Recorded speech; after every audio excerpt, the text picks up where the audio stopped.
ओ पगले, इधर आ। देख, ये तेरी भाभी है, तेरे छोटे भाई विवेक की पत्नी। क्या समझा? जा इसका सामान अंदर रख। क्या इतना सुनना था कि सूरज। हाँ, यही तो नाम है उसका। पगला तो उसे इसीलिए कहा जाता है क्योंकि दिमाग थोड़ा कम है उसमें। विवेक और माला का सामान ऊपर उनके कमरे में रखाया। यही था माला और सूरज का एक दूसरे से पहला परिचय। दरअसल माला और विवेक दोनों ही अपने गांव से हजारों मील दूर एक बड़े शहर में नौकरी करते हैं और वहीं पर रहते हैं। विवेक की मुलाकात भी माला से वहीं हुई थी, जहां विवेक एक बहुत बड़ी कंपनी में काम करता है। वहीं माला एक मनोविज्ञानी की असिस्टेंट के रूप में काम करती थी। ऑफिस के ही किसी काम से दोनों की मुलाकात हुई थी और धीरे धीरे प्रेम बंधन में बंध गए थे। हालांकि परिवार की तरफ से थोड़ी बहुत नाराजगी हुई थी, लेकिन फिर भी सब कुछ ठीक हो गया था। यह तो बात हुई माला और विवेक के रिश्ते की। अब बात करते हैं सूरज की। सूरज भानु प्रताप जी का बड़ा बेटा है। सूरज जब अपनी माँ के गर्भ में था, तब उसकी माँ सीढ़ियों से गिर गई थी, जिसकी वजह से समय से पूर्व ही प्रसव हो गया था। हालांकि उस समय सब कुछ आराम से हो गया, लेकिन धीरे धीरे सूरज की माँ कमला देवी की तबीयत सुधरने की जगह बिगड़ने लगी। गांव का माहौल ऊपर से इलाज ना होने की वजह से 1 महीने के अंदर ही वह भगवान को प्यारी हो गई। बिना माँ का बच्चा सूरज कभी दादी की गोद में रोता तो कभी बुआ को गले लगा लेता। रुई के फोहे से उसके मुंह में दूध की बूंदें टपका दी जाती, ताकि बच्चे का पेट भर सके। थोड़ा बड़ा हुआ तो चम्मच से दूध पिलाया जाने लगा। माँ के ना होने की वजह से वह उम्र से पहले ही समझदार लगने लगा था। लेकिन यही भानु प्रताप जी की सबसे बड़ी भूल थी। सूरज समझदार तो था, लेकिन प्रेम और अपनापन ना मिलने के कारण उसका मानसिक विकास अवरुद्ध होता जा रहा था। अब दूसरे बच्चों की तरह ना तो वह पढ़ता था, ना ही बाहर जाकर खेलना पसंद करता था। बस अपने में ही खोया रहता। इस बीच सूरज की बुआ ब्याह कर अपने घर चली गई और दादी श्री चरणों में। ऐसे में 4 साल की सूरज का ख्याल रखने के लिए भानु प्रताप जी ने दूसरा विवाह कर लिया। सूरज की माँ कमला देवी की जगह अब सरिता आ चुकी थी, भानु प्रताप जी की पत्नी और सूरज की माँ बनकर। शुरुआत में तो सरिता ने सूरज को अपना बेटा मानते हुए खूब लाड लडाया, लेकिन जब उतना ही आदर और प्रेम नन्हे से बालक की तरफ से वापस नहीं पाया तो वह निराश हो गई। इसी बीच सरिता ने विवेक को जन्म दिया। अब सरिता का पूरा ध्यान अपने बेटे विवेक पर ही होता था। गोल मटोल सुंदर चेहरा, उस पर से हजारों नखरे करने वाला विवेक अब हर किसी के दिल पर राज करता था। वहीं दूसरी तरफ सूरज अपने ही घर में उपेक्षित हो चुका था। ना तो वह पढ़ता लिखता था और ना ही खेलता कूदता था, लेकिन हाँ, विवेक की परवरिश करते हुए सरिता को जब भी किसी मदद की जरूरत होती तो वह सूरज को आवाज लगाती थी, और सूरज भी उसका हर काम करता था, बिना कोई बहाना या ना नुकर किए। लेकिन चेहरे पर अजीब सी उदासी और अकेलापन हमेशा ही बना रहता था, जिसे ना कभी भानु प्रताप जी ने समझने की कोशिश की और ना ही सरिता ने। वैसे भी सरिता विवेक की माँ बन चुकी थी। वह भूल चुकी थी कि उसे इस घर में जब लाया गया था, तब भानु प्रताप की पत्नी के साथ साथ उसे सूरज की माँ का फर्ज भी बताया गया था। खैर, धीरे धीरे दोनों बच्चे बड़े होने लगे।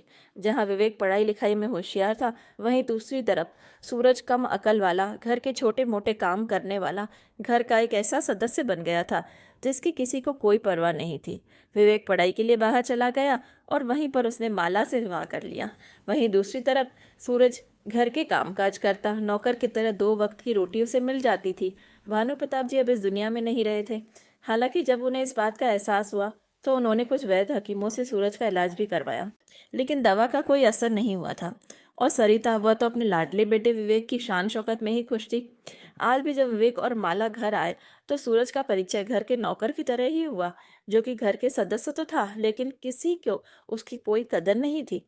कहीं न कहीं यह बात माला को चुभ गई, क्योंकि विवेक से वह सूरज के बारे में सब कुछ सुन चुकी थी, और कहीं न कहीं वह समझ भी चुकी थी कि सूरज का भोलापन और दूसरों से कम होशियार होना केवल उसके अकेलेपन का ही नतीजा है, जो उसने बचपन से पाया है। बस इसीलिए अब उसने भी मन बना लिया था कि सूरज को इस घर के बड़े बेटे होने का सम्मान दिलाने और सभी की नज़रों में समझदार और होशियार बनाने का। अगले दिन माला ने विवेक से बात की, सूरज को अपने साथ शहर लेकर जाने की, ताकि वह अपनी क्लिनिक में उसका इलाज कर सके। थोड़ी नानुकर के बाद विवेक और सरिता दोनों ही उसके लिए राजी हो गए। 8 दिन बाद माला और विवेक सूरज को लेकर अपने शहर आ गए। यहाँ आकर माला ने सूरज का इलाज अपने क्लिनिक में करवाया, तथा सबसे महत्वपूर्ण बात, उसे भरपूर प्रेम और अपनापन दिया।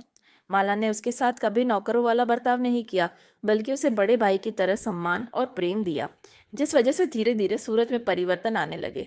अब सूरज किसी कोने में उदास बैठा हुआ दिखाई नहीं देता था, बल्कि कुछ न कुछ नया करता हुआ दिखाई देता था।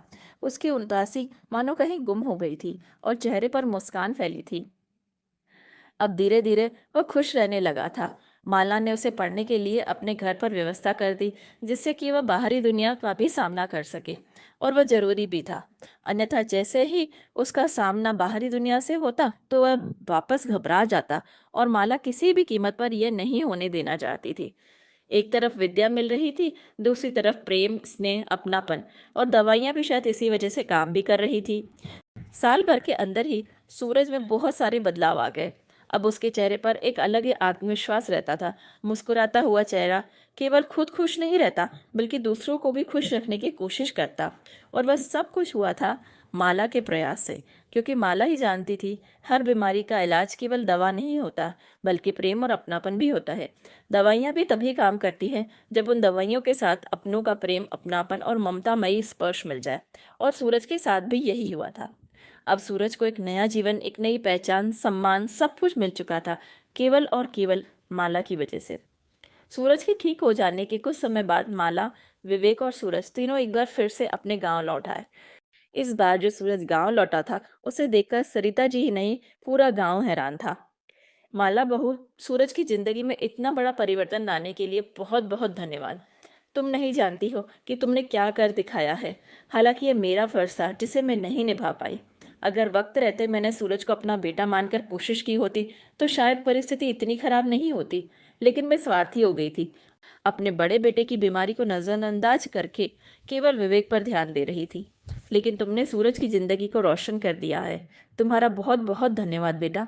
मेरी गलती को सुधार कर मुझे दोष मुक्त करने के लिए मैं जीवन भर तुम्हारी आभारी रहूंगी।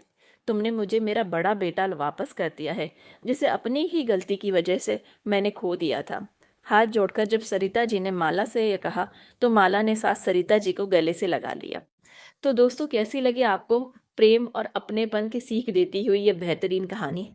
अपने विचार कमेंट बॉक्स में ज़रूर बताइएगा, और हमारे चैनल को लाइक, शेयर और सब्सक्राइब करना बिल्कुल नहीं भूलिएगा, ताकि ऐसी खूबसूरत कहानियाँ आप तक पहुँच सकें। धन्यवाद।